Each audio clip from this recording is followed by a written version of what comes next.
নিজের দ্বিতীয় আসরে অভিষেক হয়ে বল হাতে বাজিমাত করলেন নাহিদ রানা।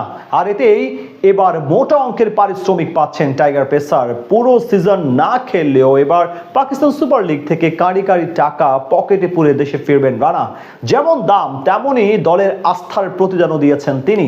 সব মিলিয়ে এবারে পিএসএল থেকে মোট কত টাকা আয় করলেন নাহিদ রানা, সেটা নিয়ে বিস্তারিত এই রিপোর্টে।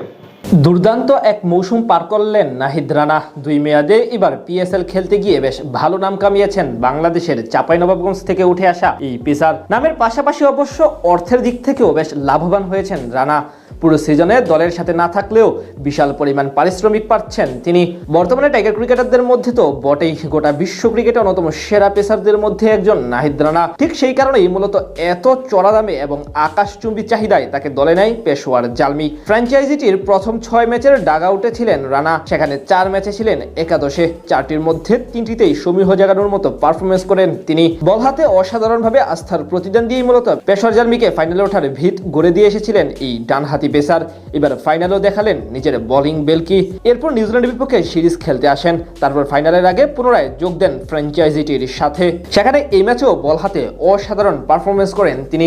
রানার এটি ছিল দ্বিতীয় সিজন। এর আগের বার একই দলের হয়ে খেলার জন্য গেলেও মাঠে নামার সুযোগ পাননি। সেখান থেকে এবার আসরে তার অভিষেক হয়, আর এতেই বাজিমাত করে দেখান চাঁপাইনবাবগঞ্জ এক্সপ্রেস। দুর্দান্ত বোলিং করে আস্থার প্রতিদান দেন। আগের সিজনের স্কোয়াড থেকে তাকে ছেড়ে দিলেও এবার নিলামে পুনরায় রানাকে কিনে নেয় পেশোয়ার জালমি, যেখানে তাকে নিতে খরচ হয় ভিত্তিমূল্য অনুযায়ী 60 লাখ পাকিস্তানি রুপি, বাংলাদেশি মুদ্রায় যা প্রায় 26,41,000 টাকা। রানাকে মূলত নেওয়া হয়েছিল পুরো সিজনের জন্য, কিন্তু সেখান থেকে তিনি প্রথম 6 ম্যাচে স্কোয়াডের সাথে ছিলেন, যেখানে ম্যাচ খেলেছিলেন 4টিতে এবং পরবর্তীতে 1 ম্যাচ অর্থাৎ এই ফাইনালের আগে পুনরায় যোগ দেন। তাই স্বাভাবিকভাবে পুরো অর্থ পাবেন না রানা। টুর্নামেন্টে পেশোয়ার জালমি মোট ম্যাচ খেলেছে 12টি, অর্থাৎ এই সবগুলো ম্যাচে যদি তিনি দলের সাথে থাকতে পারতেন তাহলেই পূর্ণ অর্থ পেতেন। যেহেতু সেখান থেকে 7টি ম্যাচে স্কোয়াডে ছিলেন, তাই এখন এই 7 ম্যাচেরই অর্থ পাবেন। সেক্ষেত্রে রানা পাবেন ম্যাচ প্রতি 5 লাখ পাকিস্তানি রুপি, মানে 2,20,000 বাংলাদেশি টাকা করে। এই হিসেবে 7 ম্যাচে তার পকেটে ঢুকবে 35 লাখ পাকিস্তানি রুপি বা প্রায় 15.5 লক্ষ টাকা। এছাড়া ম্যাচ সেরার পুরস্কারও আছে এর মাঝে। তবে যেহেতু ফাইনালের জন্য নতুন করে যুক্ত হয়েছেন তিনি, তাই ঠিক চুক্তি অনুযায়ী অর্থ পাবেন কিনা, নাকি তার চেয়ে বেশি দেওয়া হবে এই ম্যাচের জন্য, সেই প্রশ্নও থেকে যায়। এদিন ফাইনালেও দুর্দান্ত পারফরমেন্স করেন রানা। 4 ওভারের কোঠা পূরণ করে মাত্র 22 রান খরচ করে 2 উইকেট শিকার করেন তিনি।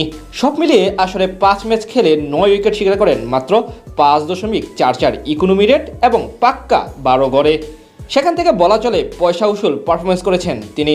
নামের পাশাপাশি অবশ্য অর্থের দিক থেকেও বেশ লাভবান হয়েছেন রানা। পুরো সিজনে দলের সাথে না থাকলেও বিশাল পরিমাণ পারিশ্রমিক পাচ্ছেন তিনি।